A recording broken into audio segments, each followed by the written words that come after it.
اعوذ باللہ من الشیطان الرجیم بسم اللہ الرحمن الرحیم والبلد الطیب یخرج نباته بإذن ربه والذی خبث لا یخرج الا نکدا کذالک نصرف الآیات لقوم یشکرون۔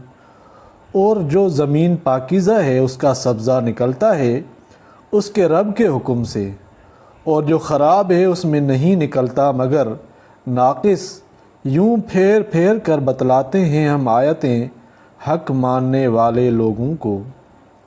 اس آیت میں فرمایا والبلد الطیب، اور نکدہ اس میں آیا ہے۔ نکد کہتے ہیں اس چیز کو جو بے فائدہ بھی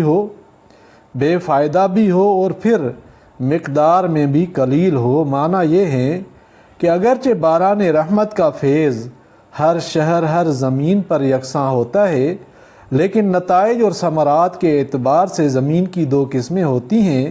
ایک عمدہ اور اچھی زمین جس میں نشو و نما کی صلاحیت ہے، اس میں تو ہر طرح کے پھول پھل نکلتے ہیں اور فوائد حاصل ہوتے ہیں۔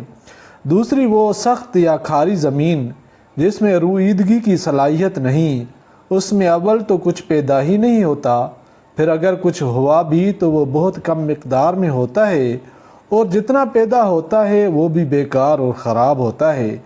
آخر آیت میں ارشاد فرمایا کذالک نصرف الآیات لقوم یشکرون، یعنی ہم اپنے دلائل قدرت طرح طرح سے بیان کرتے ہیں ان لوگوں کے لیے جو قدر کرنے والے ہیں۔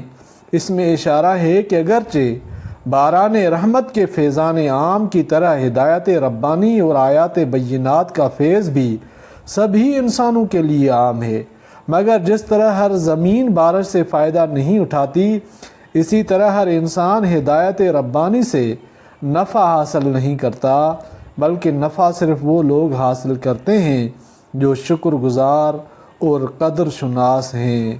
اللہ تعالیٰ قرآن پاک کو سمجھنے کی توفیق عطا فرمائے، آمین یا رب العالمین۔